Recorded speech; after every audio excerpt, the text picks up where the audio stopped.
You're watching SABC News Live from Johannesburg. Here are your headlines.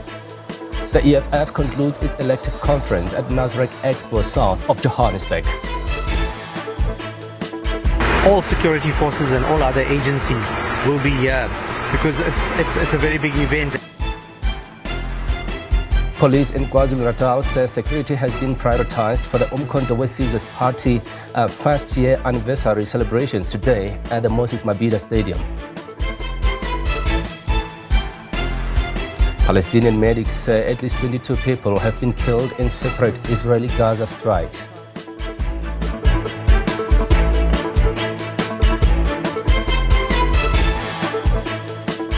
Welcome to the week ahead. We are live with you from our SABC News studio here in Johannesburg for the next 2 hours. Good afternoon. I'm Mariketa Motlabe. If you'd like to participate, please give us a call to share your comments or ask a question. The number is 011-714-0680 or 81 or 82. As always, it's an honor to have you with us this afternoon.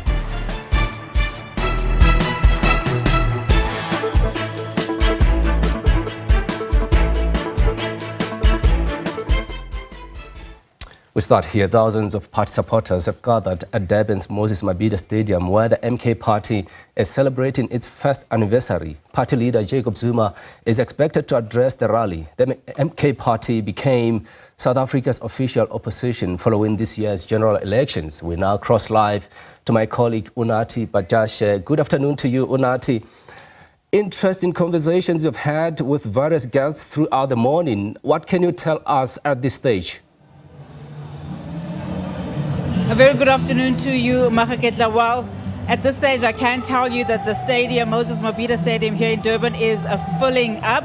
It is concerning, though, to see that the program might be running slightly late, considering that some people have been here since the dawn. You know, some have been as early as 5 a.m., but there has been some entertainment, as you could hear behind me, or at least see behind me. A lot of people already at the stadium, filling up the stadium since 5 a.m. this morning. As I've said, the gates opened at around about 8, though, in the morning. But the mood is upbeat. Supporters very much elated to be here. As you could see, members, some of them saying that they're really anticipating to hear what the MK party's leader, Jacob Zuma, will be saying in this address. Of course, it is a milestone for the MK party, celebrating its first anniversary since its launch in 2023, the 16th of December to be exact. Well, to continue to give us analysis, I'm joined in our makeshift studio right here at the Moses Mabhida Stadium by Professor Bheki Mgobezulu. Prof, a very good afternoon, because we spoke in the morning, so, you know, of course, it's a couple of hours later. What are some of your observations? I mean, we see that the crowd is upbeat, but it has been a long time for many people. I mean, we're expecting the program to start at around about 12, and with a number of other speakers before we actually hear from the MK party's leader at around about 4 o'clock, we're told. Thank you very much, Sesunati. Yes, indeed. As you said, the numbers are increasing slowly but surely. Yeah, it's a bit of a concern that the program is running a bit late, and this is understandable because you don't want to start the program when many people are still outside the stadium, because if you do that, then there will be commotion and the end result might not be what you anticipated. But the reality here is that we are most likely to get a number of complaints from the MK party members and leaders, because the few that one has been able to talk to, they are complaining that they in fact reserved a number of buses, most of which have not arrived yet, and nobody is clear as to what the causal factor is. And then others are saying that they had also discussed with the PRASA so that the trains will be ferrying people in here, and then for some reason they were told that the PRASA does not work on a Sunday. Wow. I don't know when that started, of course. So these are some of the concerns that we'll be hearing. But the numbers that you have at the moment, they are quite satisfying, although the numbers are not where they are supposed to be. That is the only main concern. And of course, this stadium, Moses Mabhida Stadium, is very symbolic for the MK party. Of course, being in Durban too, is symbolic for the MK party on a number of reasons, notwithstanding, of course, the fact that the MK party won approximately or secured at least 45.35% of the vote right here in this province. Just talk to us then about not only the symbolism of the day itself, but of the location itself. Yes, indeed. We recall that before the 2024 general election on the 29th of May, some of your major parties had their rallies here at Moses Mabhida Stadium. Talk about the ANC, the EFF, the IFP, they all came here. But then for strategic reasons, the MK party did not want to come here, or else they didn't get the venue. Because I was told at one point, they had also applied, they were told the venue was not available. They ended up having their rally in Johannesburg. Even the launch of the of the party, that is the MK party, was done in Soweto, and then the launch of the manifesto was done in Orlando. And then when they started their celebrations, they started in Eguruleni. So those incidences should tell you something, because there's been this narrative that the MK party is only based in KwaZulu-Natal. So the leadership, I think they are trying to debunk that myth. But then for them to come here for their birthday, they are basically making a statement that we have a right to use the Moses Mabhida Stadium just like other political parties do. As to whether they will fill the stadium or not, then of course it will depend on the issues I've just outlined, if they will be addressed sooner rather than later. You know, earlier on I had a conversation with Advocate Dalimpofu. Of course, we know he's now the latest member of the party's National High Command. Asked him various questions in terms of, you know, just going ahead of the 2026 local government elections, which provinces they are keenly eyeing in terms of just growing their base. And interestingly, he mentioned the Eastern Cape. One would have assumed he would say things like the Western Cape and the Northern Cape, where they did not necessarily do well during the 2024 general election. Just your observations in terms of where to for now for the MK party, particularly as many parties are watching those local government elections? I'm glad, Unat, that you are talking about the 2026 local government election. That is where all eyes are glued at. All political parties are basically planning for the 2026 local government election. The MK party, therefore, is not an exception. For me, there are a couple of things they need to do. One is to consolidate support where they did well, including KwaZulu-Natal, Mpumalanga, and Gauteng and other provinces. Consolidate on the power you already have, and then identify areas where you didn't do well, and then try to find out why didn't you do well in those provinces, and then rectify those mistakes before the election, not to wait until the eve of an election, because by then it will be too late. So start planning now. So the responses we got from Advocate Dalimpofu therefore mean a lot to me, because it means that they've done their own analysis and they've identified areas of growth, and then they've identified areas of concern, and then they should invest their resources there. So that is a good strategy. And I mean, just looking at and staying with the local government elections, in terms of starting now, we're already kind of seeing that with other, political parties. Interestingly, you can't mention the MK party without somehow mentioning either the ANC or EFF. I mean, they've just elected their leadership. So for them, it's going to essentially mean hit the ground running. So where do you then see the tie-up and the relationship between the MK party and the EFF? I mean, I know today is really to celebrate the MK party, but as they start preparing, they also need to start looking at other relationships with the parties, particularly those that they've invited today, including the EFF party. There is something very interesting with regards to relations between the EFF and the MK party. We're under the impression that the two parties could easily find each other, and we have seen them working together in certain provinces, including KwaZulu-Natal, where the MK party is in the opposition, assisted by the EFF. So one would have expected that the two parties would find each other much quicker. But then, given the latest turn of events, where the leader of the EFF, Julius Malema, who has just been elected, as we mentioned, has mentioned it in public that a war has been declared between the EFF and the MK party. Because in his own words, the MK party is poaching his people. And in fact, the MK party is denying that. they are saying that people are coming to the MK party voluntarily. Yeah. So which means, therefore, that the relations between Julius Malema as the leader of the EFF and then the former President Jacob Zuma as the leader of the MK party is not where we expected it to be. But this is politics, my sister. Yeah. You may find that they are enemies today, and then tomorrow Julius Malema is drinking tea in Kandla. Yeah. So anything is possible in politics. You know, Prof, a number of issues that we haven't touched on relate to the youth league of the MK party.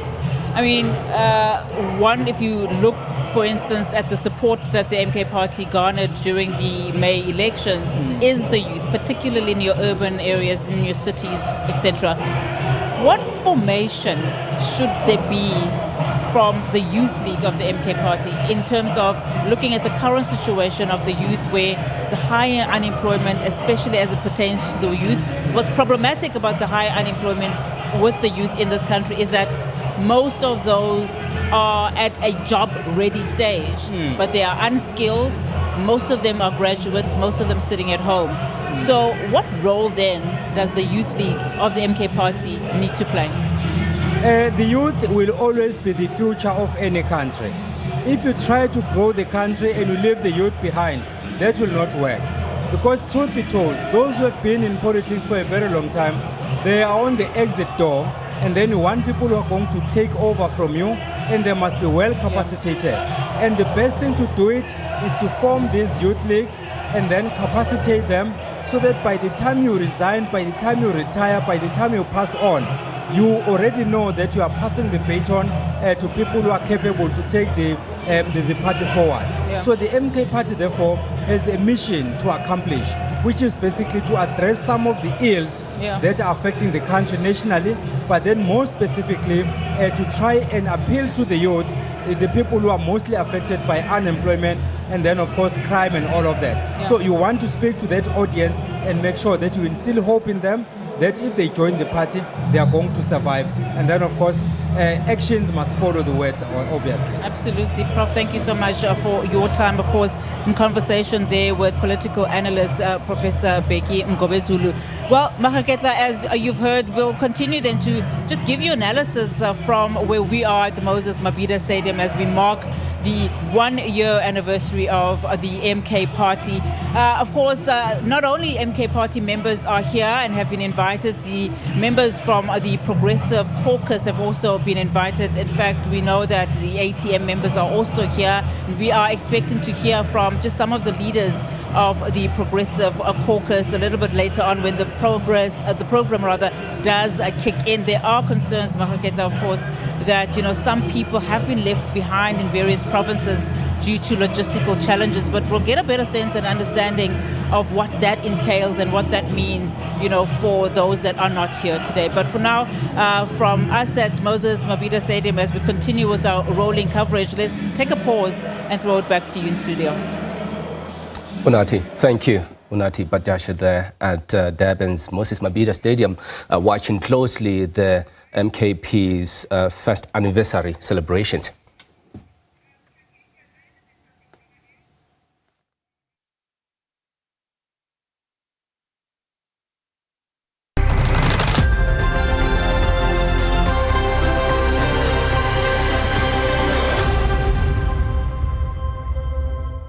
Now, Julius Malema has been re-elected as the EFF leader for the third time. This comes as the EFF concludes its elective conference today at Nasrec Expo, south of Johannesburg.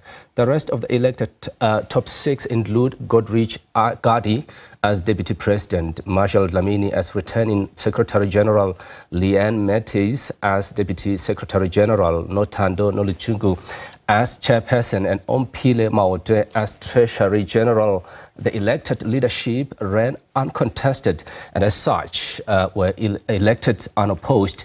We now bring in Ayanda Nyati live from Nasrec. Ayanda, good afternoon to you. Advocate Tembega Ngugaitobi declaring the nomination process free and fair. Is that the sense you've been getting on the ground?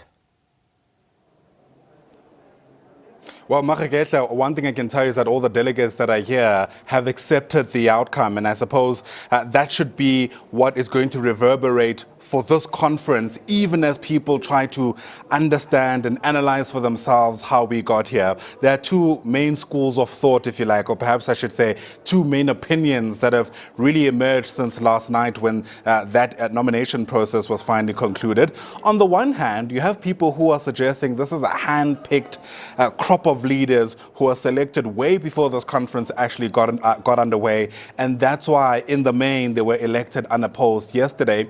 But on the other hand, if you like, the other side of the spectrum, there is an acceptance that this was a very clear and open democratic process that unfolded, and this is just the outcome. No matter where you stand, the EFF has now a new crop of leaders who are going to chart the way forward for an organization that itself has admitted has faced threats to its existence for the first time since it was founded all the way back in 2013.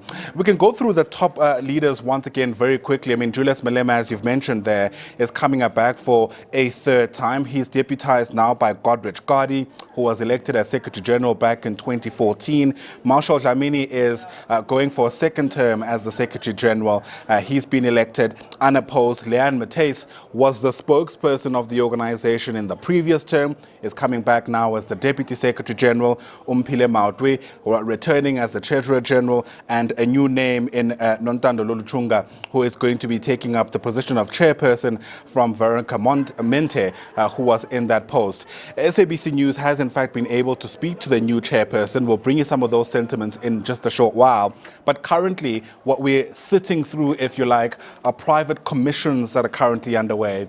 In total, there are 12 discussion documents that are going to have to be ventilated through. A lot of the attention for these gatherings are typically on the leadership and all the politics insofar as that is concerned.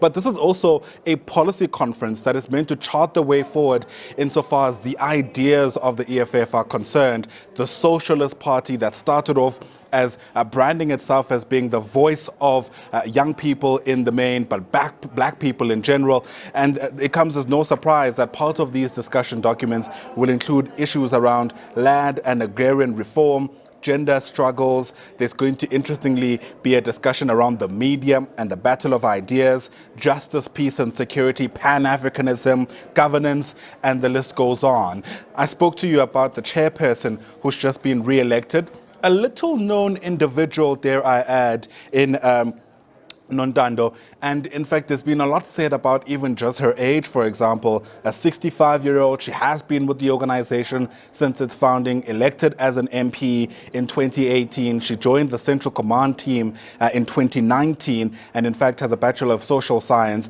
and a diploma from UCT. Our Natasha Peary, politics reporter who's been here since the start of this particular conference, had an opportunity to catch up with her to gauge her initial thoughts given the task that lies ahead. Take a listen. We're still coming to you from Nasrec, the south of Johannesburg, and of course this is for the third and final day of the EFF's National People's Assembly. Of course, you would have seen there the election of the 6 officials of the EFF, and joining me now is Mam Nothando Nochuku. For those who don't know who she is, so she joined the EFF around 2013. Around 2018, she was then elected as a member of parliament. She served in various portfolios, and the latter was the portfolio, I think, the Committee of Transport, and she joins us now on SABC News. Mam Nothando, thank you so much for joining us on SABC News, and first and foremost, congratulations as being elected the new national chair of the EFF. Thank you very much. So, Mam Nothando, for those who don't know you, just give us a brief background, and why politics, why the EFF for you? First of all, good morning to you and the viewers. Nontando Noluchungu from Cape Town. I was one of the students that led the students' uprising, especially in the Eastern Cape. And then I was also detained. And then, just to give you the highlights, I was the defense witness in the Bethel treason trial. And when the EFF was born, I saw a home, because out of the Balfour family, who are all ANC members, I was the only PAC member. And because it lacked leadership, we didn't have the structures that the EFF has. And so when the EFF was born, I saw a political home, and that is what made me join the EFF, and also the policies of the EFF. Ma'am Nontando, you look at your new position, Yes. right, of national chair.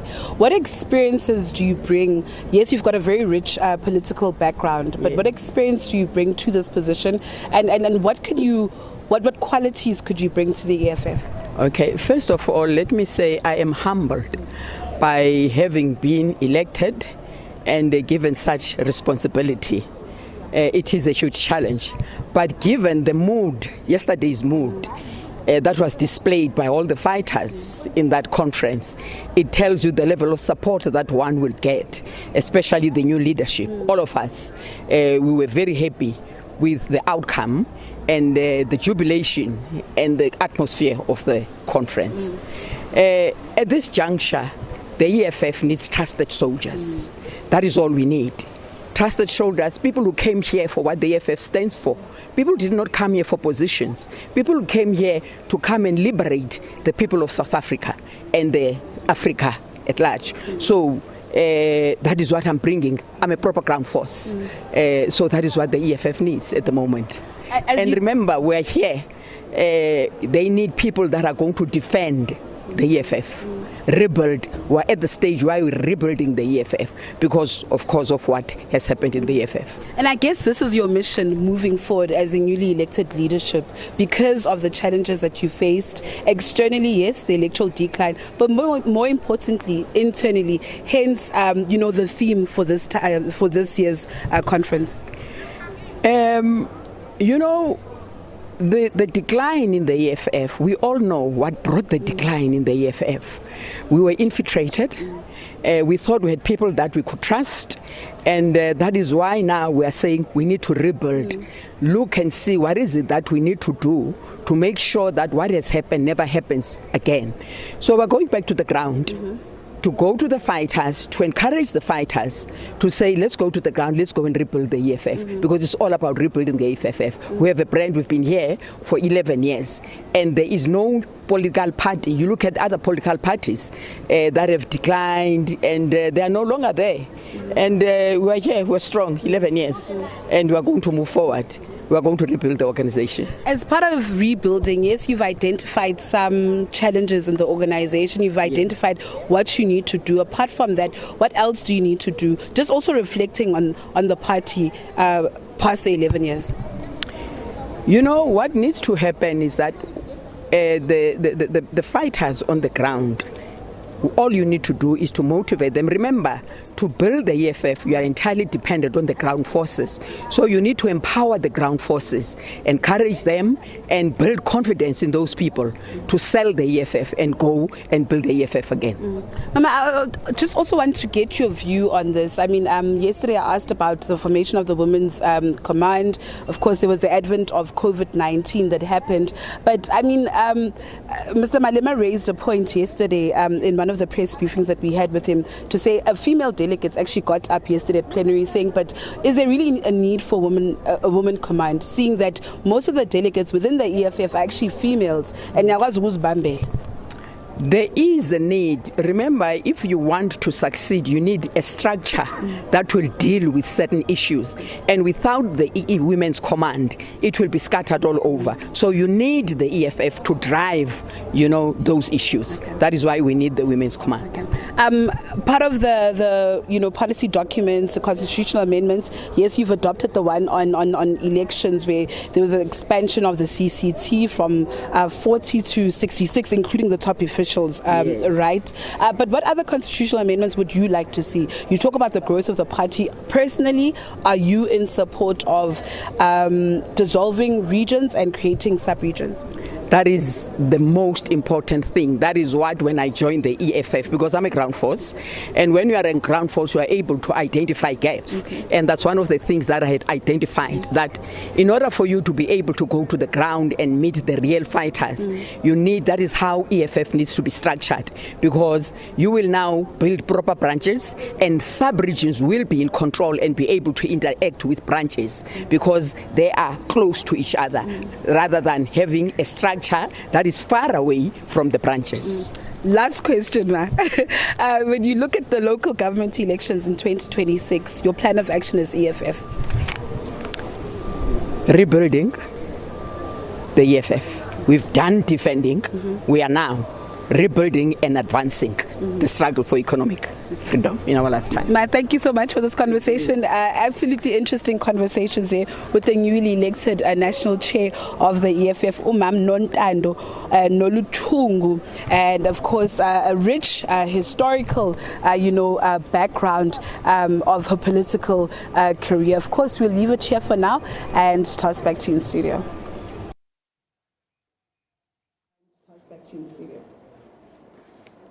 And that is our Natasha Piri, of course, in that conversation, the first with the newly elected chairperson of the EFF, Nontando Noluchungu, who is speaking to the SABC News first, by the way, dare I add, given, of course, the election that took place yesterday.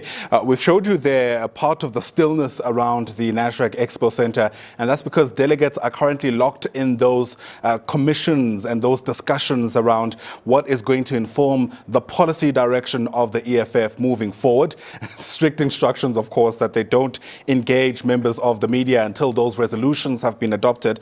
And if you're listening closely to that exchange with our Natasha Piri, you would have heard one of the big talking points is certainly around whether or not they should do away the EFF with these regional structures, which EFF leader Julius Malema has mentioned before, haven't really lived up to the promise of being able to inform the party of what is actually unfolding on the ground.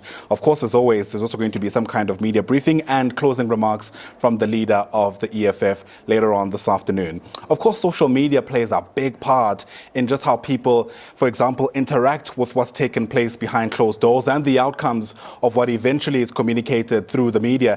And so we decided, as we wait for the outcomes of these commissions, we should press pause and get a sense of what exactly the pulse is, at least insofar as these platforms are concerned. And once again, joining us here at our satellite studios in Nasrec is SABC News producer Dininohlanga Mekuto, who's been watching all of those trends for better or for worse, and is with us once again. Thanks for popping by. Very busy on the Twitter streets, as they say, and I imagine there's plenty to pick up from. Yesterday, into the night, we saw the leadership of the top six, and in fact, we'll bring that up for you to digest what that's looking like. And I imagine even this morning, there's a lot of reaction from that. People are still excited about the new leadership. They are commenting on it. And if we look at the top 5 trends for what people are saying on X, but before I say it, I need to be outrightly open about this and just try to inform people. These trends are sometimes personalized based on your interests. Sure. But there are trends that will go across the board, right? So as we know, it's a busy weekend. There's something happening next door at FNB. So that's obviously at the top of the trends list, which is Chris Brown. At number 2, it is what is happening here. Ndlozi is at number 2. And trending at number 3 in South Africa is EFF NPA 2024. Number 4 is Malema. Number 5 is Chris Brown again. So which means people are engaging a lot on what is happening here at Nasrec. And you know, whenever there's something that happens with the EFF, whether it's an EFF presser, people just like coming along and discussing whatever Malema might have said. Yesterday, I picked up a tweet on the new top 6. Someone was mentioning something about the EFF is always known for being a champion of the youth and youth leadership. And they were questioning the age of Umama Noluchungu, who we've just seen saying, I thought you guys were always talking about, youth leadership. What's up? Why are you electing a 65-year-old person? Some are also talking on the issue of gender. No, the EFF has a policy that in their top leadership, it has to be a 50-50 split between men and women. So they've stuck to that one, but there's question marks on the age of Mamuno Luchung. Yeah, another, you mentioned this yesterday, that social media never forgets. What has also happened, I've seen, is that people have picked up some reports suggesting what this top 6 may look like and are comparing it to the outcome as it unfolded yesterday. And there's been some interesting correlations to speak about at the very least. I missed that one, but people, they will always talk about Juju. And as we saw, the top 5, Ndlozi is still there. And as we said yesterday, there was speculation that he might pop up again. Speculation, and that's why Julia sometimes labels it as gossip, Right. or heresy. It's just people talking. He's not there, or at least we haven't seen or heard that he is there, but people are still, because he's a likable character too, Ndlozi, people are still wishing that he was there. But I think that chapter is closed. They have moved on. They've got a top 6 that they've elected. Malema is trending. I want to read a couple of tweets on what people are saying on Malema. There's a famous controversial social media character. He's called the Kiffness. I think he's a musician. He's also on one of these social media platforms. If I can quickly find his tweet here, I want to read it out for you. Sure, and we know, of course, typically that whatever Julius Malema were to say, people are very quick in finding direct quotes, clips from him. I find typically when he's off script, we all sit up because that's when his character really shines through. And I imagine that's part of what has been mentioned in that tweet you're talking about. And this actually speaks to what you've just mentioned. Social media, never forgetting. The Kiffness says, at the Kiffness, just a reminder that on 16 December 2019, that's the previous NPA now, their second NPA, Malema said, quotation marks, in the next 5 years, if we have not built a school, don't elect any of us. We are useless, end quote. Well, Julius Malema, no pressure, but you have until Monday. That's the tweet he put out. And there's a video. Right. With him saying that. Sure. Indeed. And I suppose it comes as no surprise that Julius Malema would have included that in his political report. And this is in no way a defense of the EFF, but just a reflection of what's unfolded over the past 2 days. Julius Malema acknowledging there is no school. He says that COVID-19 has been a hindrance for the organization. It's still very much on their agenda. And in fact, we understand that land has been earmarked in order to ensure that they're able to put through follow through, I beg your pardon, on that promise. What I found interesting, though, is that there's been no new timeline. He's not really committing to another 5 years, for example, that the school will be up, at least from what I heard, and I'm sure I'll be corrected if I'm wrong. But at the very least, we're told that plan is very much still on the books and on the agenda.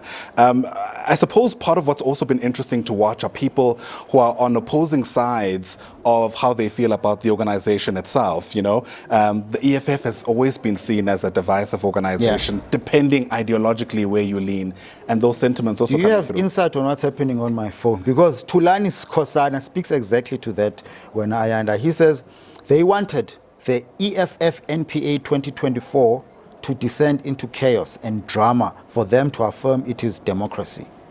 These are people who are suddenly awakened.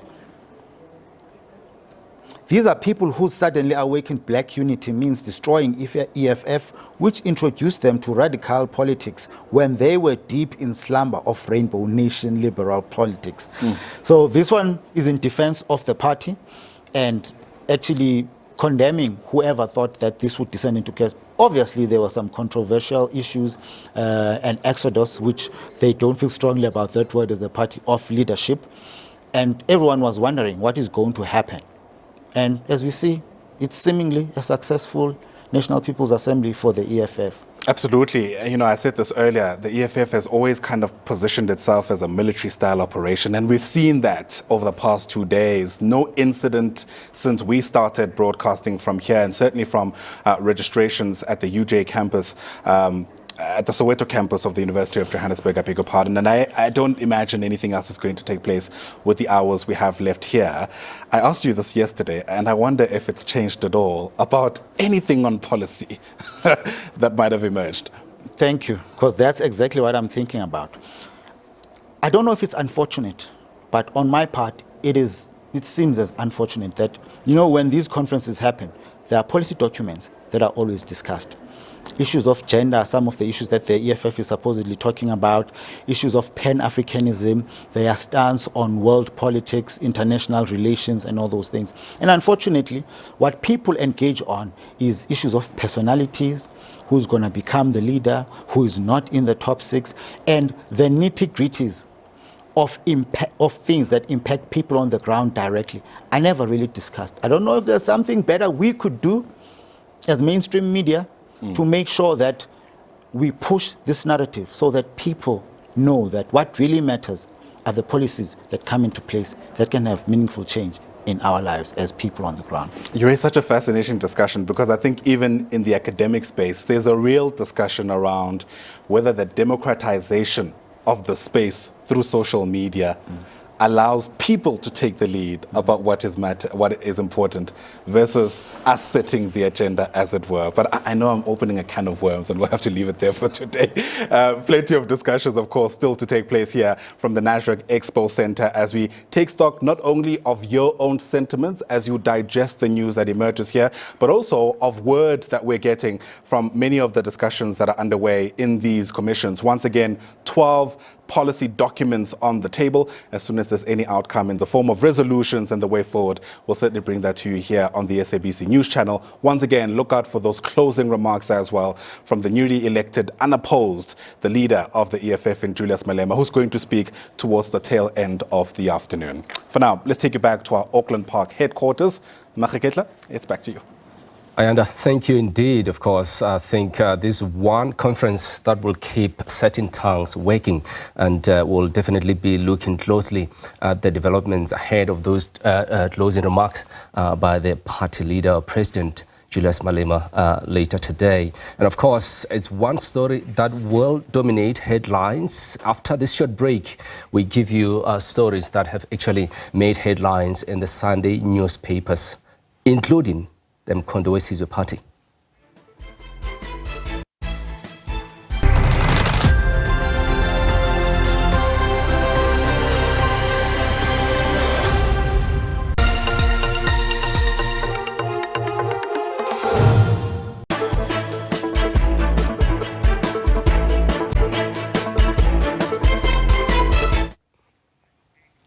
Welcome back and thanks for staying with us. And let's now take a look at stories that made headlines in the Sunday newspapers. And of course, we are joined by Makudu Sefara, Times Live editor and deputy editor at the Sunday Times. Makudu, thanks so much and good afternoon to you.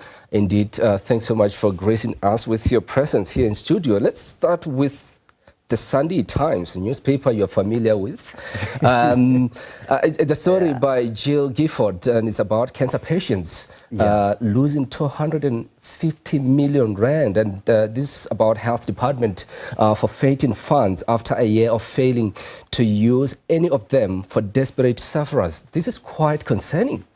Yeah, it's a very alarming piece. So essentially what has happened is that you remember Charlotte Maxeke was gutted, and the section that offered services to people who are afflicted by cancer or who are surviving cancer could not operate for a while, and because of the resultant outcry, an amount of 700 or just the other side of 700 million was said to be put aside.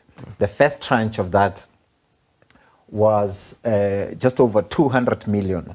And that's the figure that we're talking about, 250. And they said, this is because there's some challenges relating to hospitals and services that are provided there. People who are affected by cancer in Gauteng, there's a backlog of about 3,000. These people, here funds provide services for them. If it means you must go to private hospitals, to direct them to private hospitals or private facilities, and then you pay for their for those services. The funds were made available, but the Department of Health could not even use 1 cent out of 250 million, and people are suffering. People are like sitting there wondering whether they'd be able to survive cancer. And there's about 250 million. Someone somewhere in the Department of Health in Gauteng just decided, there's a process for this tender. Oh, no, we didn't get this right. Let's restart the process. Before you know it, the year is over. People are dying, etc., etc. It's a harrowing piece about people trying to fight for survival. And someone somewhere is just twiddling their thumbs and, without any care about how people are affected. Quite harrowing indeed. I mean, that's one of the leading stories in the Sunday Times. But then let's move on to the City Press. They are leading with this story by Lungasi Mailani and Norman Masungwini. Ndlozi haunts Julius Malema. That's a topical story. The EFF's NPAs proceeding with leader Julius Malema dismissing questions about the absence of Mbuyiseni Ndlozi. He said, you have his contact numbers, call him. Yeah, and I think therein lies the problem in how the EFF leadership has handled the matter relating to MP Ndlozi. So in the period leading to the National People's Assembly, we all knew that there are issues relating to Ndlozi. We all knew, how popular Ndlozi is with the, ordinary people within the party and even outside of the party. The stance he has pulled in Parliament, this is someone that is known, within and outside. So, in my view, what was required was for the leadership of the EFF to actually manage the thing and to know that questions about Dr. Ndlozi are going to come up, and prepare themselves, and not prepare themselves at the press conference where they say, if a journalist asks you this question, we say, you can do better, you can be more intelligent. But it's not about that. It's about why he is not there. Is there an explanation from the party? Has he, Dr. Ndlozi, decided of his own volition not to come?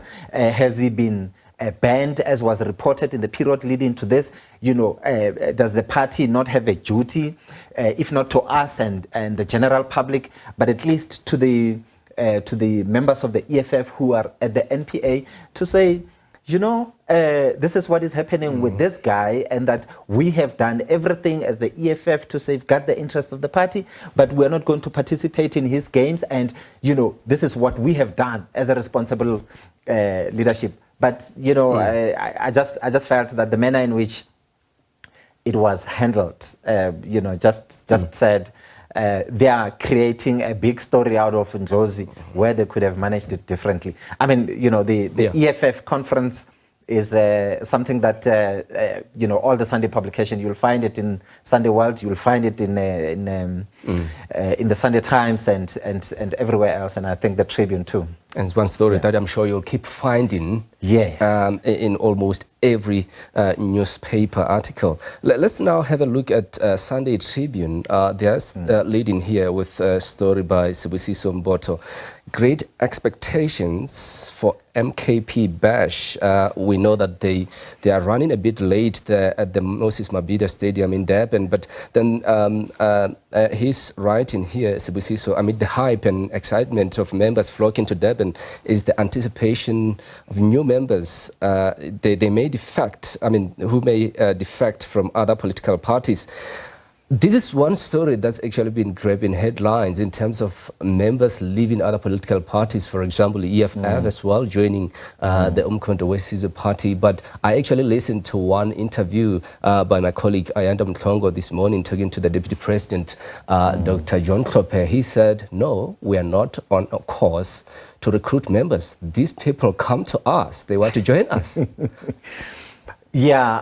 Well, that's his version. Other people will say differently that even before, in fact, I think the president of the EFF said this himself, that even before the general elections in May, there were meetings and there were discussions by a core group that then decided that, the disciplined forces of the left must coalesce around, Jacob Zuma and the party that he was still to form at that time, and that people must be recruited elsewhere to come and join.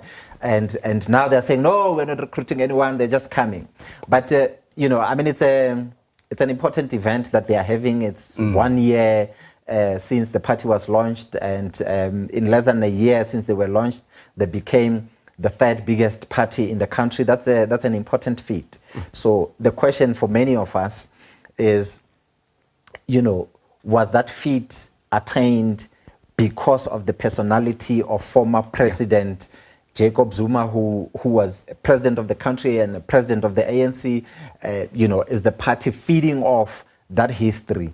And if that's the case, there's there's questions about what then happens going forward, which is why the recruitment drive, as I'll call it, to get prominent people to come and join is important for the party, because it is important that they create a veneer of, a party that's not built around one figure. If people are criticizing the EFF, that the EFF is Julius Malema's party, the UDM is Bantu Holumisa's party, MK, they want to create this thing that it's not Jacob Zuma's party.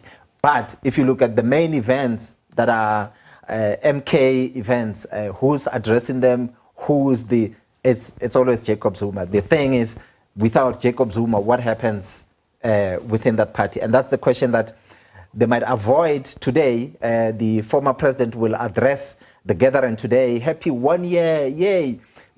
But then what happens going forward? And let's move on to the next newspaper headline found in the Sunday World. I mean, they are leading with this story here by Quinin Musaubi. GNU risks collapse over Bela Act standoffs. ANC accused of a revenge project against Afrikaans. And of course, DA Federal Council Chair Helen Zille saying the discussions surrounding the Basic Education Laws Amendment Act have been the toughest challenge the Government of National Unity has faced to date. Yeah. So essentially, the DA Federal Chair is saying that if there's no agreement around what must happen with the two clauses in the Bela Act, there's a risk that the Government of National Unity may come apart. They have said this previously.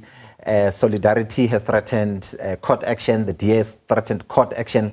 The president has said that the deadline is just before this weekend. So the deputy president, Paul Mashatile, said at the SABC conference that he has briefed the president about the processes so far. Now it's up to the president to take a decision. But there isn't common ground in terms of what needs to happen going forward. But he said that in the next few days or very soon, I don't know how soon is soon, but very soon, the president will address the nation in terms of what happens with that legislation, and by implication, what happens with the Government of National Unity. Makudu, thanks so much for your insights, and thanks so much indeed for sharing those insights with us.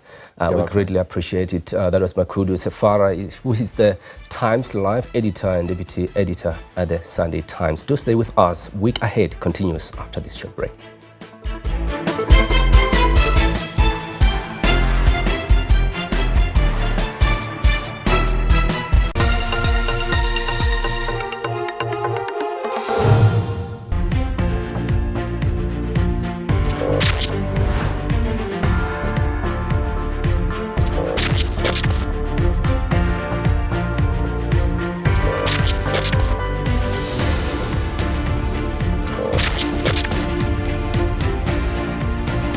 I'm at the South African Weather Service in Centurion talking to Nosi Pozwane. She's a lead scientist in climate change and variability, further to unpack climate change and what does it mean and what impact does it have on the ordinary South African. Our president, Mr. Cyril Ramaphosa, actually signed into law the climate change bill, which set the country's response to climate change, which include mitigation and adaptation. Individually as South Africans as well as the country, we can also participate in different initiatives such as the use of renewables, such as solar, using energy efficiency within our homes and our businesses, participate in tree planting. All these initiatives are very much welcome and can assist in lowering greenhouse gases.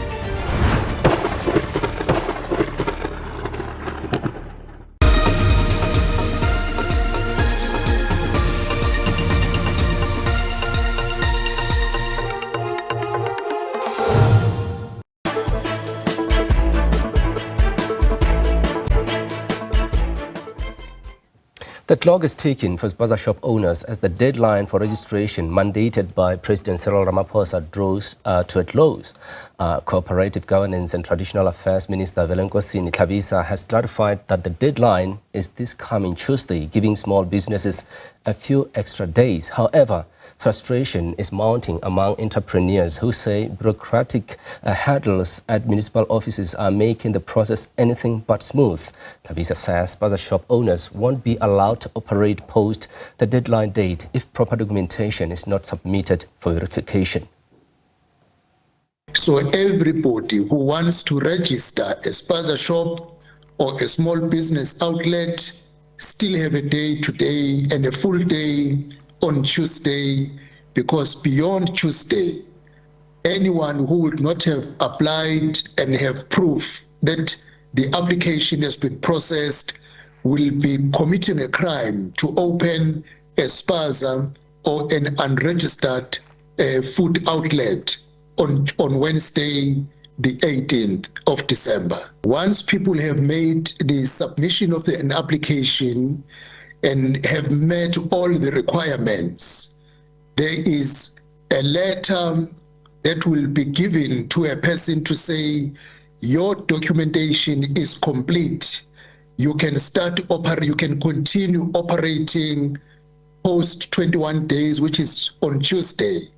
The second process will be verification, visiting the Spaza shop or the business outlet to see the compliance, and thereafter a person will be issued with a license to run the business.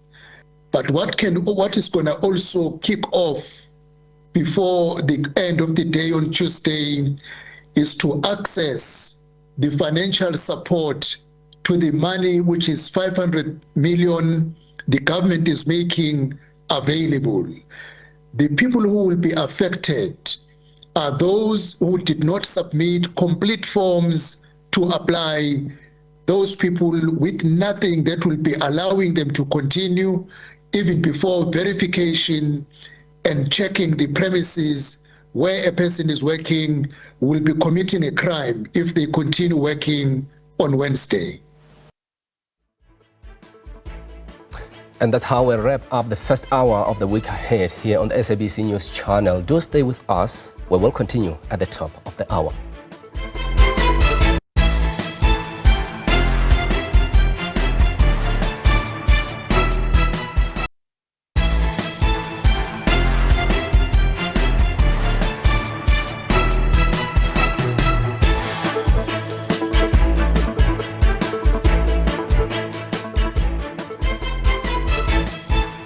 You're watching SABC News live from Johannesburg. Here are your headlines. The Mujaji Royal Council in Limpopo says it's going to challenge in court President Cyril Ramaphosa's decision to legally recognize Princess Masalanabo Mujaji as the Queen of the Balobedu Nation. The SSAP says it has emerged emboldened from the 5th Special National Congress and its election strategy is now in full swing. South Korean President Yoon Suk-yeol has been impeached and suspended from his official duties after attempting to impose martial law.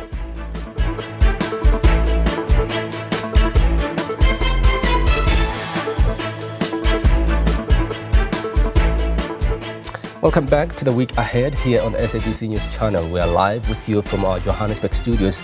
You are still welcome to participate in our conversations. Give us a call on our studio number. It's 011-714-0680 or 81 or 82. It's an honor to have you with us at this hour.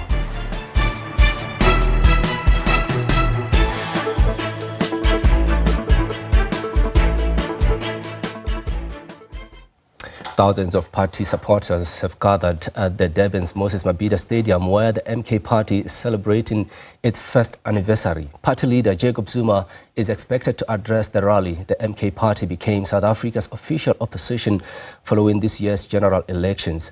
We now cross live to my colleague Unathi Bajashe. Unathi, good afternoon to you. First anniversary celebrations.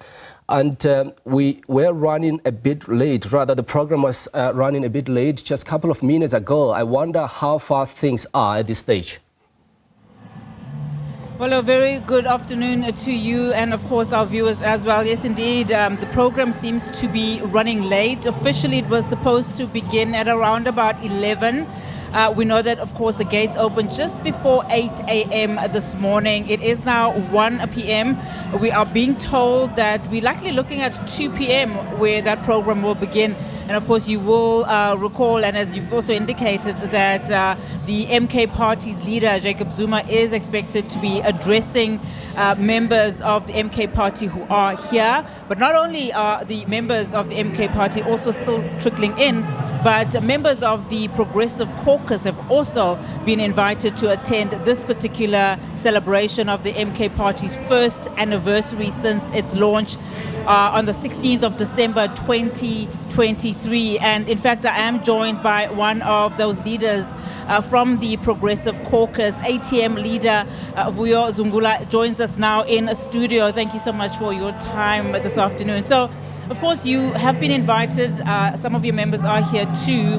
You will be speaking a little bit later to some of the supporters, just congratulating, I would imagine, the MK party's first anniversary. What are your words essentially going to be to the members when you speak later on today? Unity, unity, unity. If you can recall that we as the ATM, we've been attending different programs of different political parties. And we've had a similar theme in terms of our messaging, which is the message of unity. Because we strongly believe that with us as the different political parties working in silos and not being united, it does not serve our cause. Yeah. Therefore, we need to rise above our obsession with our own political parties and start looking at how we can collaborate at a broader level so that we get to implement the change that the South African citizens desperately need. Yeah, and I mean, that's very interesting that you say, you know, unity, and you're repeating it several times. As we know, two of the biggest parties within the Progressive Caucus are at loggerheads, and that's the MK party as well as the EFF. What role do you play as the ATM in as far as that dispute is concerned? I mean, are you more of a mediator? What are your thoughts?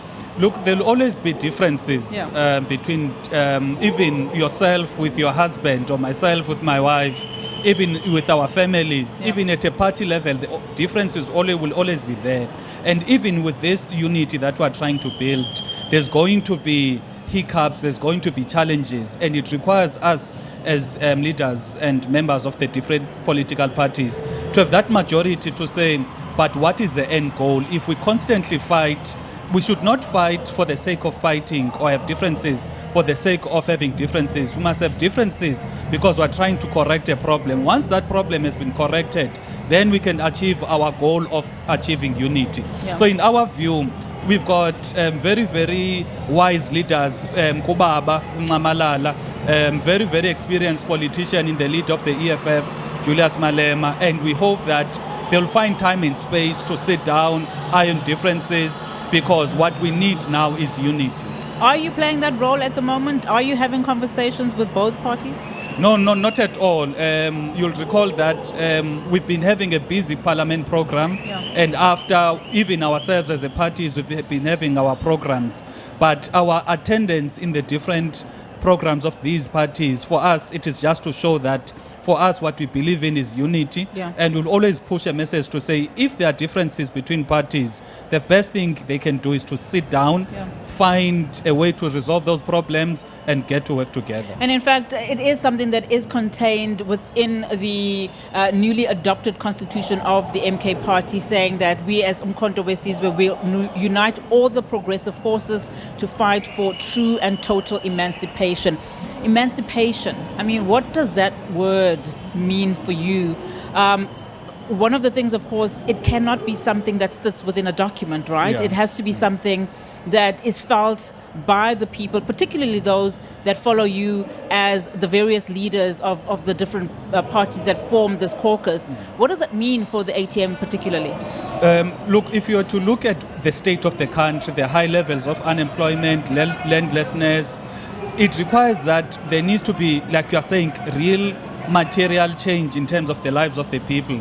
However, individually as a parties, as witnessed in the past 30 years, it is very difficult for a singular party to achieve that. You'll recall that even with the amendment of Section 25 of the Constitution, the parties that were leading that process before 2019, they tried, but they could not, because it's something that requires in Parliament a vote, and a vote is dependent on the members representing the different political parties. Yeah. Therefore, our view is to say the real change can only happen if we're able to expropriate land without compensation, the mineral wealth gets to be owned by the people, the economy gets to be transformed. Yeah. But that cannot be done by ATM alone, cannot be done by MK alone, cannot be done by EFF alone. So that is why there's a need for us to have a true and genuine conversation to say, if we want to achieve all of these things, there's no way in which we're going to achieve them without working together. You've been a very interesting political party to watch, particularly post the May 29, 2024 elections. You grew your base somewhat. Just talk us through, your brand of politics. You have been, charging on various fronts in as far as some principle or matters of principle are concerned. Phala case, which is one point. Just talk to us about that differentiator that you are trying to, bring into some of your philosophies as a political party. Yeah, no, we believe that no politics should not be about us as individuals. Like if you are a president of a party, a deputy president, you are a leader, it should not be about that.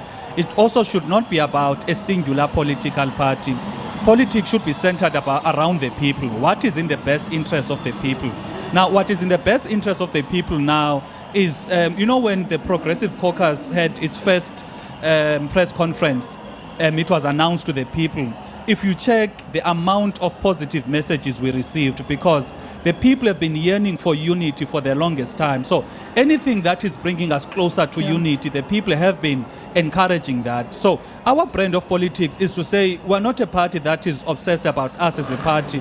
That is why we find it easy to go to EFF, to go to UDM, to go to PAC, to go to MK, all because we believe that we need now to pursue a bigger goal than us working in silos. So when it comes to principles, that's what we believe in, and we believe that only through working together we will be able to achieve that. And when it comes to now pushing the executive, the current executive, we believe that there needs to be accountability. That's why when we push the issue of Phala, it is not because of hatred for Mr. Ramaphosa, but we believe in the rule of law, we believe in justice, and we believe that if the country allows a case whereby different people are treated differently before the law, it's going to lead to chaos, because how then will any police officer arrest a person that is holding more than 50,000 in cash? Because that officer will say, but even the president did so. So that is why, in our view, there needs to be accountability. There needs to have us working together, because ultimately that is what we need as a country. All right, those are live visuals, of course, at the Moses Mabhida Stadium.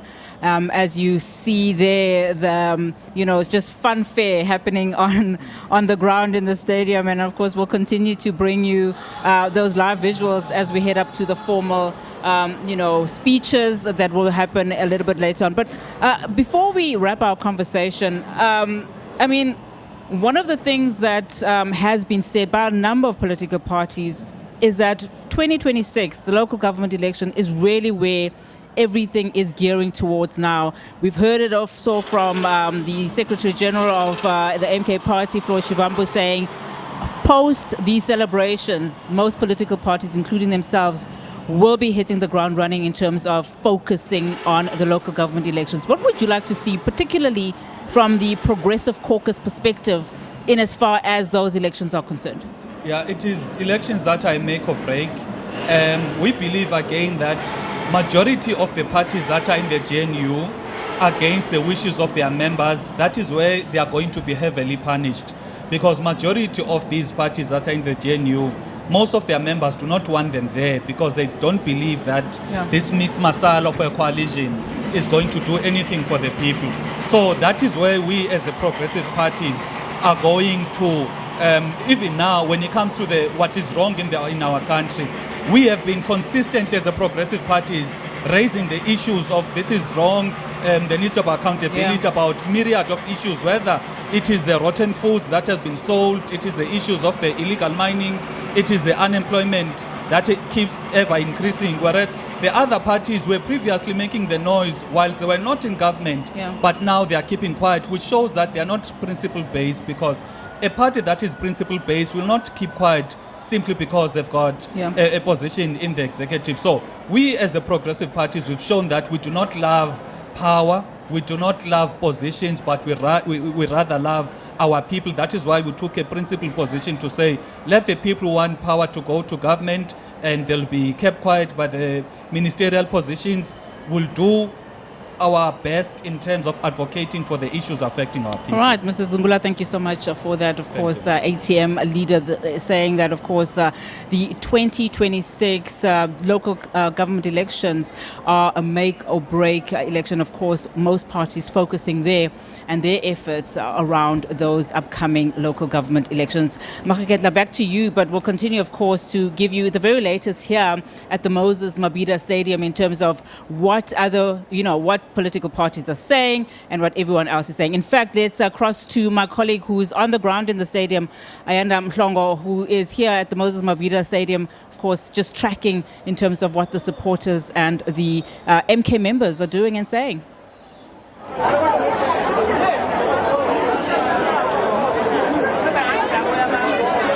Well, Nati, we are outside one of the main entrances here to the stadium, and of course we just wanted to give our viewers a sense of what is happening outside the stadium as when people enter the stadium. And if we look at the time now, we're at almost 1:15. The program was expected to get underway at 12 midday. Of course, there has been those delays, and in our conversation with the national organizer of Umkhonto Sizwe, Mr. John Dlela, this morning, of course, saying that they had some issues with transport. There was an arrangement that had been made with PRASA to bring members of the Umkhonto Sizwe party here to the Moses Mabhida Stadium, but they said they did have a contingency measure. So people are still making their way into the stadium. Of course, tonight we've been speaking as well, very importantly, about the security in and around the stadium. The police issuing that notice to people who will be coming through here to ensure that they do not bring weapons, they do not bring alcohol. And as we see here, the security here at the entrance, this is one of the main entrances into the stadium, ensuring that they check the supporters of the Umkhonto Sizwe party as they make their way here to the stadium. Let's just speak then to some of the people who are out here, who have come here to be part of the MK party's first birthday celebration. Baba Sawubona. Ninjani? Siyaphila. Masingathola nje igama nesibongo nokuthi uqhamuka kaphi wena. Ngolcha umdumzeni wakamakhanya ngiqhamuka emolweni wat 9. Yes. Mnguni uthe nawe namhlanje woza uzobungaza lolu suku namanye amalungu omkhonto wesizwe. Yebo mfowethu, into kade sasilangazelele isizenzeka kade silambele. Yebo. Kungani yini le eholele kutheni ke mhlambe ufuna ukuthi anganoma usuyilunga eligcwele lomkhonto wesizwe noma ke uyaba supporta nje? Ngasho nje ngithi ngilunga eligcwele ngokungesapho. Ngilunga eligcwele le from ekuqaleni nje iqala nje after mhla ka 16 December zaqala lapho asayishikisha kwaze kofika la sikhona nje kamanje. Yebo. So ninali ithemba ukuthi ke iqembu lomkhonto abantu nje besikhuluma nabo lana bebesho ukuthi babona ukuthi lona elizokwazi ukuthi mhlawumbe ke liqazulule inkinga ebenibhekene nazo emphakathini yahlukahlukene? Impela mfowethu kubukeka kanjalo, mina ngiyathemba ngayo yonke indlela ukuthi ilona iqembu lomkhonto elizoxazulula zonke inkinga esibhekene nazo. Konakele kakhulu mawuthi uyabuka. Ilona selizosiza xazulule kakhulu kuzo zonke inkinga esibhekene nazo la eSouth Africa. Siyalethemba kakhulu. Siyabonga kakhulu isikhathi sakho. La uthi ngiqhubeke futhi ngikhulume nomunye mama ninjani? Ninjani sis? Siyaphila. Yeah. Uqhamuka kuphi wena sis? Ngiqhamuka emandeni mina enyoni. Yes. Na uthe namhlanje ube ingxenye yalomgubho umkhonto wesizwe. Kakhulu ngithe nje angiphume ngize la eMabhida ngizosupporta iMK yethu into yethu le ingane encane iqeda unyaka sinethemba elikhulu nje kuiMK kakhulu kabi. All right. Thank you very much. All right, there, as we're saying, just speaking to two of the MK party supporters. Of course, we came out here just to give our viewers a sense of what is happening. This is one of the main entrances. As you see the stadium behind us, they're not yet completely full at the moment, but as you see, people are still entering the stadium in their numbers. The program has been slightly, or not even slightly at this point, has been delayed. Was expected to get underway at around 12, I beg your pardon, and it is now expected to get underway possibly any time after 2 p.m. The supporters, members of Umkhonto weSizwe Party, descending on the Moses Mabhida Stadium for the first birthday celebrations of the Umkhonto weSizwe Party. This is where we're going to leave it for now and hand back to Makhetla in our studio in Johannesburg. Ayanda Mhlongo there at the Moses Mabhida Stadium, watching those developments closely as the program clearly is running a bit late, or even quite late, so to speak. But we will be keeping close watch at the developments there.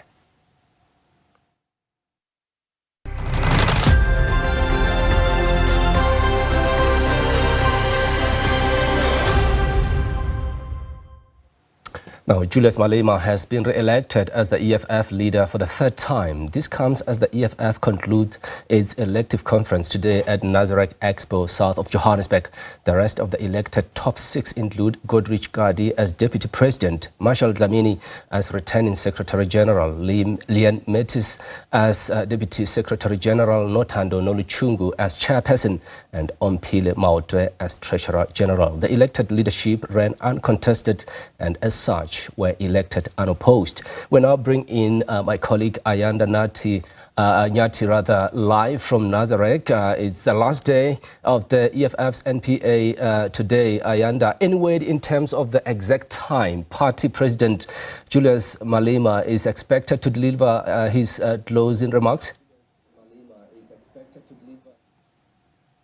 Makhetla, talk about getting dressed and having nowhere to go. It's a waiting game that continues for us here at the Nazareth Expo Center. And in fact, that continues amid anticipation in the lead up to that closing remark from Julius Malema. You ask about a time, the honest response is we don't have that, at least not as yet. And in some ways, perhaps it might not come as a surprise given how late the events ran into last night. We know the top six leaders have been announced, as you've just reflected in your introduction. Thereafter, actually, which is I think a point many people miss, the Central Command team was actually also elected, I am told also unopposed. That's 66 members who are meant to form part of this body, which is the decision-making body for the EFF between conferences. And so that ran well into the morning. And of course, what we had anticipated would take place from today is discussions around those 12 policy documents that are meant to really shape the policy direction of the EFF. And it's a whole range of issues from organizational redesign to land reform and agriculture, issues around gender, Pan-Africanism, and even matters to do with sports, arts and culture. But one person with his ear on the ground among these things, or when it comes to these developments, is our senior politics reporter, Samgele Maseko, who's with us here at our satellite studios, just to gauge the temperature of this particular conference. Great to see you as always. Thanks for popping by. You know, it's a much cooler day on this Sunday, and it feels like even the temperature of the conference has somewhat cooled down. The temperature of the conference have somewhat cooled down. It was tense coming into this particular National People's Assembly. You do know the tensions that have hovered around and the ghosts hovering around this particular Nasrec venue, in particular the name of Floyd Shivambu, who is in Durban at the Moses Mabhida Stadium for the MKP, then Mbuyiseni Ndlozi, who no one wonders where he is. We are told he's not in Durban, he may be here in Gauteng, sitting in the comfort of his couch at home, reflecting and reading some literature or watching some South African productions. We don't know at this point in time. But rather interestingly, the organizational report praises Mbuyiseni Ndlozi, it praises Floyd Shivambu. So one thinks that organizational report may have gone to printing or may have been printed before the departure of these particular individuals, but noting some of the criticism that has come against these particular individuals, particularly Floyd Shivambu, how the EFF lost votes in KZN, how they were being given false reports by the Deputy President and his people, particularly around the manifesto launch of the EFF in KwaZulu-Natal, around the voter base within that particular province. That ultimately means they were infiltrated and they were sabotaged from within, but that is not reflected in the organizational report. But contrary to that, it praises Mbuyiseni Ndlozi, it praises Floyd Shivambu in the work they did in the organization, contrary to what Julius Malema had to say about Mbuyiseni Ndlozi, about egoism yesterday, about people feeling that they are bigger and more important than the organization. And of course, just to clarify for our viewer, the organizational report is not to be mistaken with the political report that Julius Malema gave for almost 4 hours at the start of this conference. This is essentially a document, Samgele, that was outlined by the Secretary General, who's been re-elected unopposed in Marshal Dlamini, and it was essentially meant to take stock of the organization over the past 5 years. It's meant to take stock of the past 5 years, the achievements of the organization, organizational renewal programs of the organization, membership of the organization, campaigns the organization undertook, the influence the organization had in the COVID relief fund, how much they contributed, how much their members of parliament contributed, the oversight work they did during the COVID-19 pandemic and disaster that was taking place within the country, the work the EFF has done to hold President Cyril Ramaphosa accountable after the advent of the Section 89 report of his Phala Phala Farm shenanigan revelations, some of the work the EFF has done to alleviate and to help South Africans face the challenges, poverty, inequality and unemployment and underdevelopment, and also looking at the electoral fortunes of the economic freedom fighters and also the impact of the EFF Student Command, the impact of the EFF Labour Desk in resolving the plight of workers that are there, that are facing issues within the shop floor where they currently work. So it's a detailed report that was about 180 pages that was delivered by Sibal Kulu, the Secretary General of the Economic Freedom Fighters. Right, and you know, there's been, let me say it this way, there are many objectives of a gathering like this. One is for the election of new leaders. The other is actually to get into the nuts and bolts of policy and see if there should be any amendments to the EFF's constitution. Two issues that have been bandied about has been one around whether or not it's time to do away with the student command, which you just mentioned, and replace it with more of a broader structure like a youth command, and issues to do with regional structures and whether or not they fit for purpose. That was presented in plenary in the constitutional amendments of the Economic Freedom Fighters in a closed session yesterday. They were going to break and go to commissions to deliberate on these organizational redesign of the Economic Freedom Fighters and 9 other policy frameworks that they've got in the various commissions. But they've not yet gone to commissions in my little understanding. I've seen the commission rooms that they were meant to break to down here. Those particular commission rooms at this point in time are empty. We don't know if they will eventually go to those particular commissions. Some delegates are inside the plenary hall. We don't know what is happening at this point in time. But knowing Julius Malema and the leadership of the EFF, not him in particular as a persona, but the entire collective leadership, why would Julius Malema want to close this particular conference when Jacob Zuma has not yet taken the podium at Moses Mabhida? So it's going to be a battle of who speaks first and who speaks last. And knowing the MKP and Floyd Shivambu within the MKP as well, he would know the strategy of the EFF to say, no, Mkhalabi will want to speak after you, President Zuma. So we must delay, our people must trickle in at a slow pace to Moses Mabhida Stadium so that we have the final say and hear what he has to say, particularly in his closing remarks. Because evidently, CCT members of the EFF are unhappy about what the MKP has been doing to the EFF when they speak of infiltration, when they speak of internal sabotage, and when you go to the political report of the EFF leader Julius Malema, when he opened, he spoke about the new messiah of black unity. People who did not pursue this black unity during FISMAS 4, during the Marikana massacre when he was the head of state, even though he was out of the country.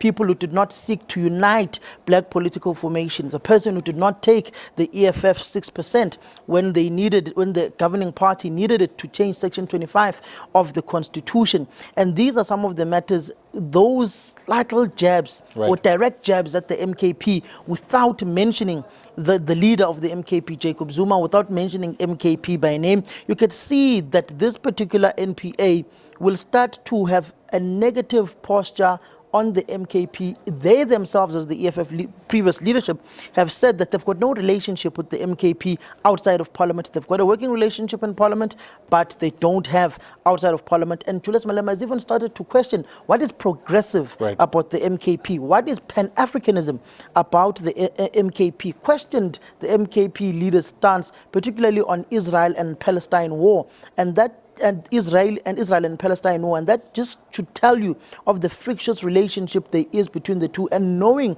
how Julius Malema feels about how leaders of the MKP have tried to kill the EFF from within, and those who are within the EFF have ultimately left to go to the MKP. So today is more or less a battle between what these two particular political party leaders will say when they get to the podium to address their supporters and their members. And they will not be speaking to the converted people who are at the Moses Mabhida Stadium.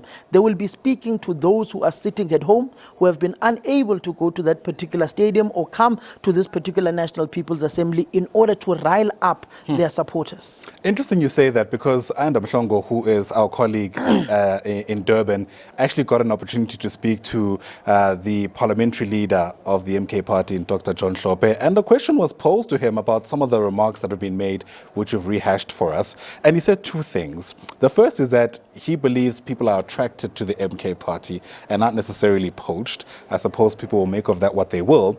But the second comment, which I found quite interesting, is when he said that he doesn't find those jabs helpful in any way, which raises a question about whether or not this friction is mutual animosity, or perhaps at the moment seems to be one-directional.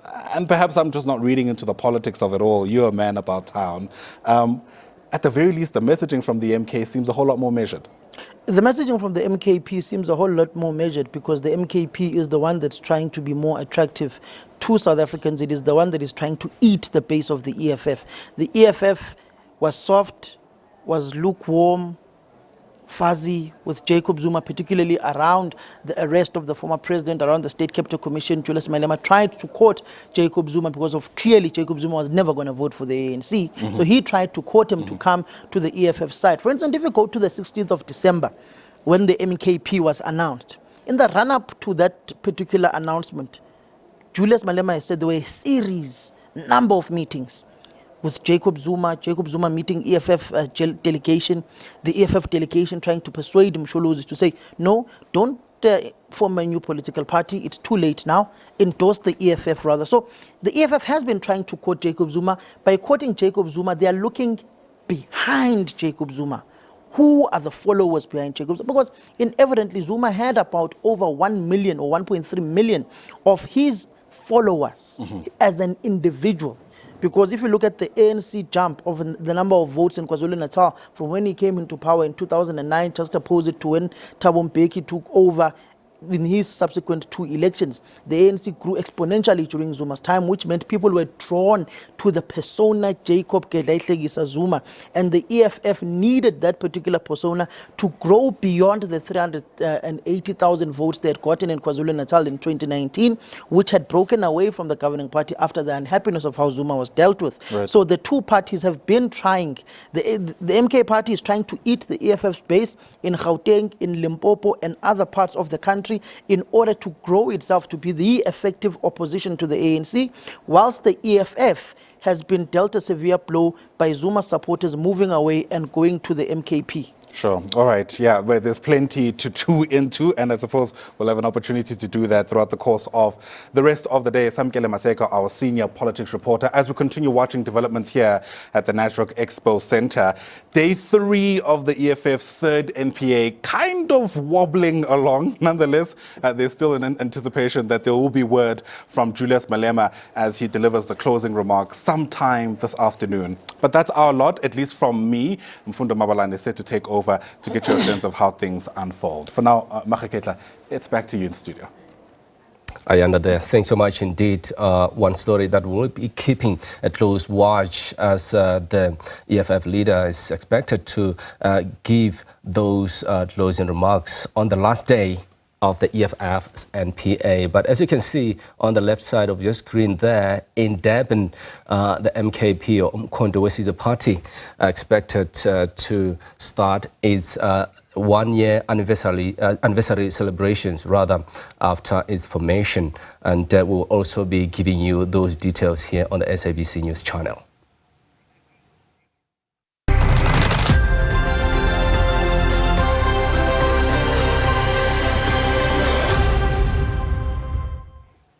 Now to this, Transport Minister Barbara Creecy launched festive season road safety campaign. The minister and the Road Traffic Management Corporation last month launched the country's road safety awareness campaign and remembered traffic officers who died in the line of duty.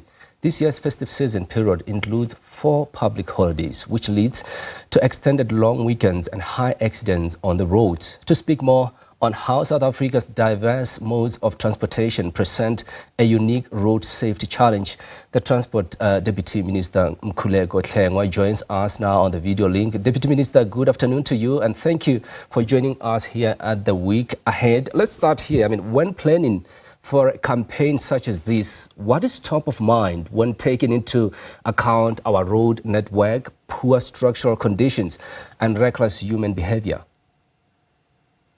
Thank you very much for the opportunity. Good afternoon, and good afternoon to the viewers. Well, at the outset, we have presented a revised and reviewed road safety strategy for the festive season, which takes into account the realities, amongst others, which you have painted. It is a data-driven strategy. In fact, as I speak to you now, and I'd like to apologize for not logging in at the time slot which we had agreed upon, is because I'm currently with the deployed National Traffic Police that we have deployed throughout the country.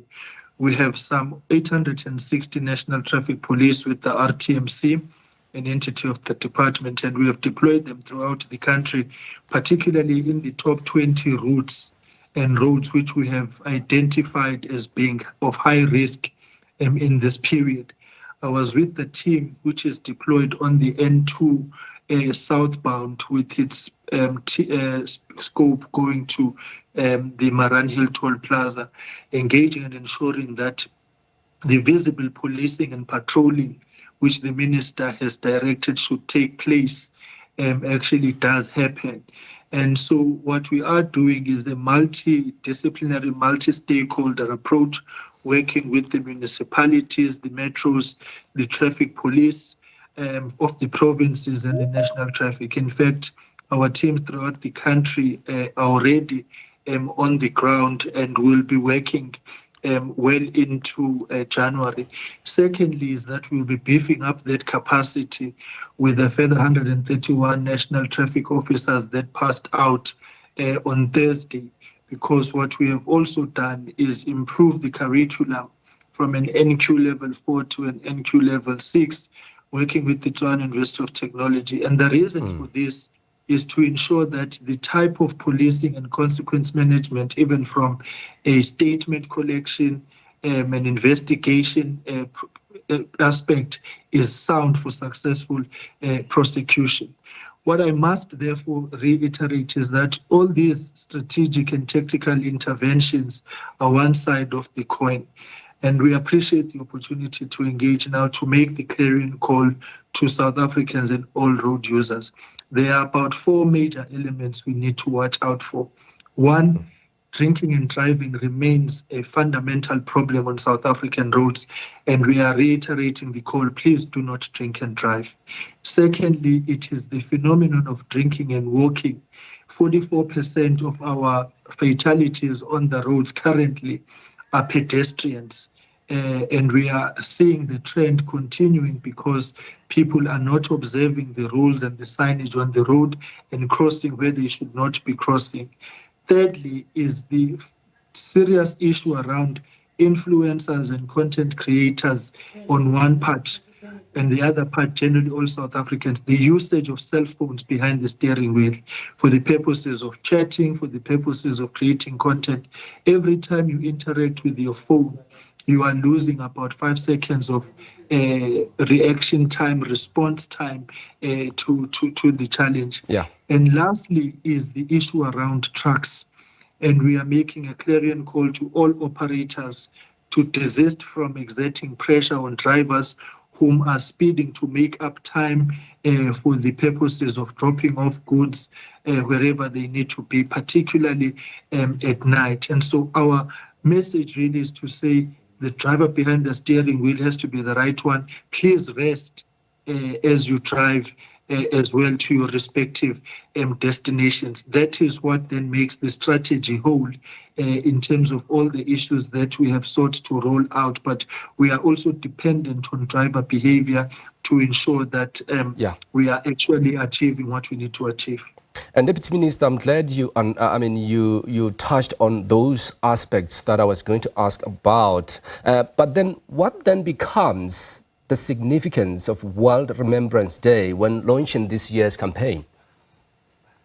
Well, World Remembrance Day must be viewed in the context that, one, the United Nations has set a target for all of us that we need to reduce road fatalities by half by the year 2030 in this decade of action. South Africa continues to make progress in the reduction of road fatalities, but we cannot say we are where we are supposed to be. Secondly, the World Remembrance Day, of course, coincided with us as South Africa also paying our respects to the 69 law enforcement officers who have lost their lives in the line of duty since 2019. And in the meeting I had today with the law enforcement officers who are deployed where I currently am at Umgabab, the issue that they have raised as well is to beef up their own security and safety on the roads. And part of doing that, of course, is that we do need drivers to comply with the directives of the law enforcement officers, particularly at operations when we have got roadblocks and rather set up, amongst others, speed cameras and so on. So there is also an expected behavior change insofar as the interaction between drivers and law enforcement officers. I want to hasten to say that the issue of the cold drink and the bribery of the law enforcement officers, which is in itself a behavior we are watching and interacting with to ensure that there is integrity in the work we are doing.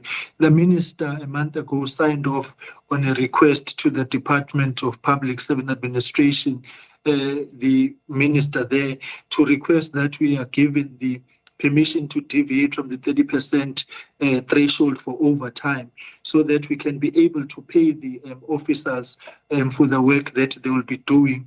And we are saying to them the 24-hour shift which we are imposing, we are doing everything that we can that they are compensated for that, and therefore we are calling for a legitimate compensation as opposed to them receiving the bribes. So what we are doing is creating an environment which is conducive for law enforcement and ensuring that we improve the working conditions of the law enforcement officers so that we can achieve the targets that we want to achieve of actually saving lives, because that is the primary objective here for us, that we must save lives. In the further instance is that if you are able to deal with the reduction of road accidents, carnage and fatalities, you then also assist the road accident fund in itself grapple with the challenges and issues that it is grappling with, because every time there's an accident, you impose further strain on the road accident fund. And Deputy Minister, traffic volumes are expected to peak along major routes, including the N1 between Pretoria to Polokwane, the N4 as well between Pretoria to Mpumalanga and Pretoria to Rustenburg. Which province accounted for the most number of fatalities last year, from the back of your mind? And just talk to us about what do you see as major hurdles that really cause all these fatalities? Well, one is the inability to rest in between trips and lack of planning. Secondly, what we have also picked up is that time management in South Africa is a problem. People leave late and want to then make up time on the road to the destinations they are going to. Thirdly, is what we have also done now is that the provinces that you have listed, and I want to thank the MSC of Limpopo for the very healthy cooperation that we are having here, including Gauteng, Mpumalanga, as well, amongst others, is to say we have beefed up the capacity in those provinces with the deployment of the National Traffic Police.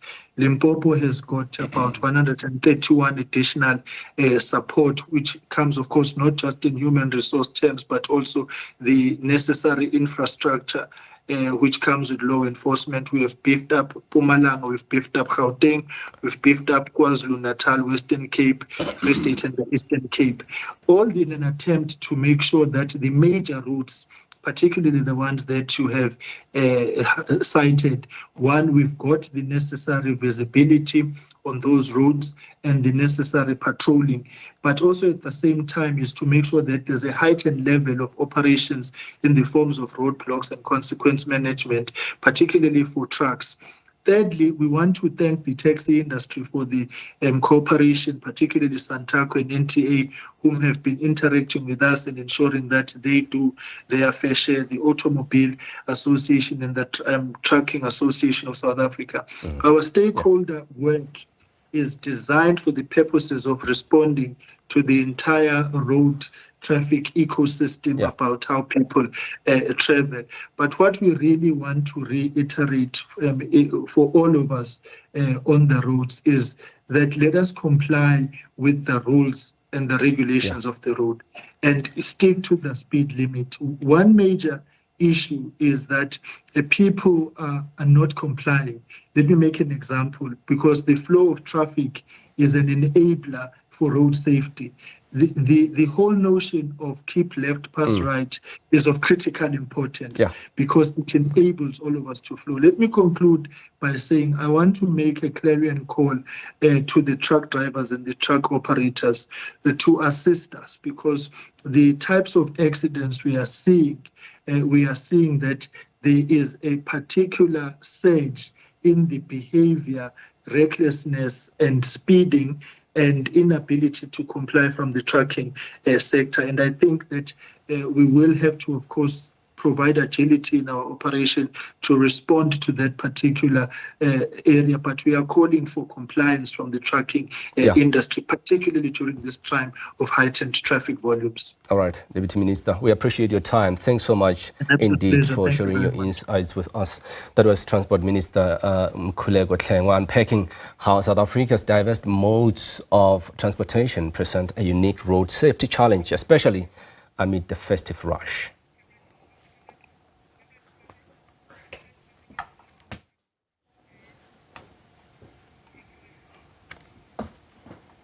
And of course, to speak more on the role of the taxi industry in road traffic management, and the National Taxi Alliance vow that its members will adhere to regulations. Let's now welcome Theo Malele, who is the national spokesperson for the NTA. Mr. Malele, thanks so much for coming to studio just to share with us what your plans are going ahead into the festive season. But first, let's start here. What measures have you put in place to make sure that your members adhere to the rules of the road? Well, good afternoon, and thanks for having us. Obviously, as part of our proper prior planning, we will have to engage with our members in order for them to can understand the kind of plans that we as an organization have actually put in place, so that as a collective, we all then agree on all these plans that we have put afoot. And this time around, just to march forth a little bit, is that we're focusing on roadworthy and the driver behavior. And in terms of driver behavior, we're looking at the aspect of drivers having to acknowledge that after every 2 hours of driving, they need to have a leg stretch. And drivers must also ensure that before embarking on these long trips, they actually do the necessary checkups on the vehicles. The vehicles are fit for purpose, fit to be on the road. They should actually check their tire pressure and also, advise them not to put, the tire pressure up when the car has been traveling or the tire is hot. Rather do that first thing in the morning. And if you can help it, do it at one particular, service station, because the calibration would not be the same from one, outlet to the next. And then we also advise drivers not to accept, people with excessive loads, because these excessive loads can also contribute to the vehicle not being stable on the road, by virtue of it being overladen, So we also have impressed upon them that we must ensure that vehicles are roadworthy, failure which we have agreed with law enforcement agencies and lawmakers that should they find vehicles that are not fit for carrying people, they have every right to can impound those vehicles. I mean, it's a non-brainer to have a vehicle which is not fit for purpose to start ferrying people. I mean, you are endangering the lives of those unsuspecting people. And I think one other final aspect is that of our customer care line, which is 0800 1133 22. 08600, I beg your pardon, 08600 113322. That's where we are reachable should passengers find it difficult, or other road users being intimidated or whatever along those roads. They should notify us. They should also ensure that they have the registration of the said vehicle in question and every little detail that has to do with that. I mean, your members transport a lot of the South African population to their various destinations, especially during this festive season. But talk to us, I mean, you talk about, impounding taxis if they don't comply. What else do you do, especially for these drivers, especially repeated offenders, if I may put it that way, whom might have been caught being on the wrong side of the law during or even the past festive season? Well, offenders have to face the full might of the law. So I would not be privy to know who the repeated offenders are, but if there are any, myself as an operator, if my guys have been transgressing, more than once and seriously so, obviously I will have to either have a strong word with them or ask them, to leave and find alternative people. But you must also understand that, this program of Ndlela Nhle, it is not a once-off kind of a program. This is a 724 program that we actually use and ascribe to throughout, the whole year to ensure, because we work with transporting people, and safety is paramount. Safety cannot be something that we negotiate. No, safety has to be enforced. And we put in no strings on that one. There comes a time when they don't seem to be cooperating with this vehicle inspection. Sometimes the drivers, what measures are you then going to be taking to make sure that they comply? They do follow what you are actually laying out here? We can say as much as we would want to say. But we also rely on law enforcement agencies who have the necessary competency to look into this aspect of safety and also, the behavior. I think there's also another issue that we've, missed out, that we've strongly spoken of.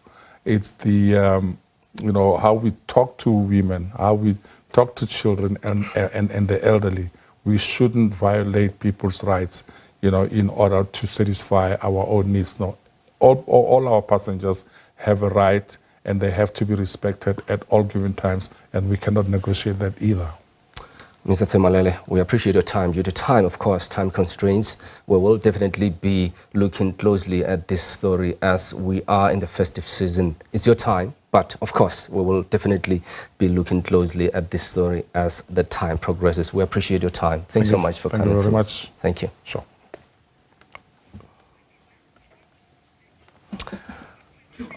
All right, my apologies.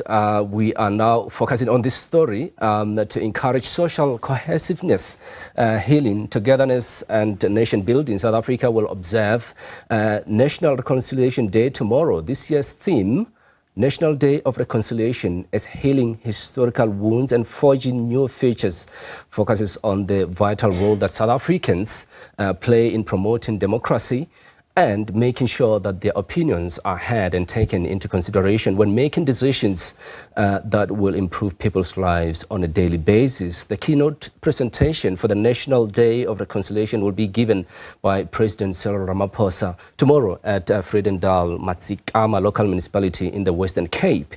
But today we are talking about how far the nation has gone since democracy began in fostering social cohesion, remembering the past, honoring the accomplishment of those who fought for freedom, while also mending the scars of past injustice. To talk to us more about this, we are now joined by Prof. Musa Xulu, who's a cultural expert. Prof, thanks so much for your time. Good afternoon to you indeed. Just take us through this Day of Reconciliation, what it means to us as a nation and why it's important to observe. Well, good afternoon, my brother, and good afternoon to your viewers at SABC 404. The Day of Reconciliation has a long history in South Africa. It must be remembered that during the days of the Great Trek, when those who later became the Afrikaners left the Cape in the 1830s, one of the things that happened in 1838 was that though the Afrikaners, still called the Boers, had a battle at Blood River in northern KZN, where they had wanted to ensure that they defeat the Zulus under King Tingana. And of course, well, they believed after the battle that they defeated the Zulus. And so the day was marked as the beginning of possibly later the cornerstone of the apartheid system. And so what then happened was that when they were in power, they used to call it Tingan's Day, and then they called it also the Day of the Vow. In 1994, when the new government took over and President Nelson Mandela was leading our government, and he was a man of reconciliation, he thought that to have a Tingan's Day or Day of the Vow would divide South Africans. And a decision was taken in 1995 to change the name of the day and call it the Day of Reconciliation. You must remember also that we come from a very, very painful past of divisions where your race was everything, not only in terms of what you could get, but also in the hierarchy of things in the country. If you were black, you were at the bottom. So this day was meant to be able to promote social cohesion and try to create South Africa to be one nation. You must remember at some stage there were also the tricameral system, and then there were about 10 homelands, so much division. So the day was structured in such a way that it would begin to make South Africans to feel like they are one nation.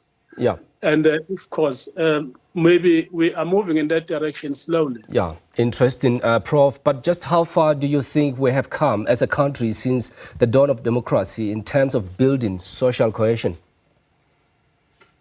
Well, things have become better now, you know, especially when you go to public spaces. You know, the sports, the arts, the culture, restaurants, travel, and so on. South Africa has become much, much better than what it used to be. You know, in the past, if you went to a butchery, there would be a line for white people and a line for black people, or the post office, or anywhere else. Now those things have disappeared. We are becoming a nation. It is lower than we would have loved it to be. But when I look at the younger generation, my children, and as well as those that come after them, across the races, they get each other along with each other quite easily than during our time. I went to Natal University for my studies, and during apartheid, I had to get a permission from the National Minister of Education just to study at a white university. I could have gotten a better chance of understanding white people, and then later taught at an Indian university. But many of our people had not gotten that kind of exposure, and it had become very difficult to build. But I'm saying the first big event was in 1998 with the opening of Ngome Museum in Blood River, marking 160 years since the Battle of Blood River, which I spoke about. Yeah. The entire government was there. Deputy President Thabo Mbeki was there. The Zulu King, the late, was there. And more than 20,000 people descended there. And it was beginning of utilizing this day in a manner that makes the nation-building exercise to be visible. Prof, I mean, promoting inclusive nation building is the day's objective. We know that. But given the numerous problems facing the nation, are we even close to doing this? Well, the former President Thabo Mbeki has spoken about the need to have a national dialogue. And I think he must be supported in as far as that is concerned. There has been a lot of time, a long time. The last time South Africans came together to talk about the South Africa we want was in 1993. And that, of course, has been quite, it should have been happening maybe on a, from time to time, so that people can understand what to build a new nation is. Is poverty, that is a problem. Unemployment, that is a problem, especially among young people. It makes social cohesion to be very difficult, because when you go around, and inequality, you can see inequality is growing every day. That is why it's necessary to have this national dialogue and try to evaluate how far collectively we have gone and start picturing this South Africa that we want, because it would look sometimes some of these things have been happening on their own. We only remember that we are a nation on the 27th of April and on the 16th of December. And we forget about that.